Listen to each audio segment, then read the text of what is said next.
आप सभी लोग कृपया शांत हो जाइए, क्योंकि हमिंग का बादशाह अपनी एंट्री करने जा रहा है। बेस वाइब्रेशन उसका हथियार है।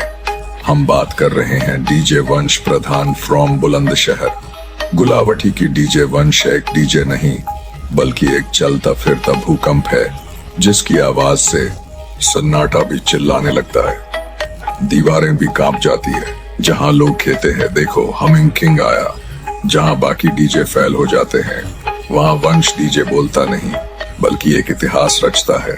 पावर ऑफ डीजे वंश।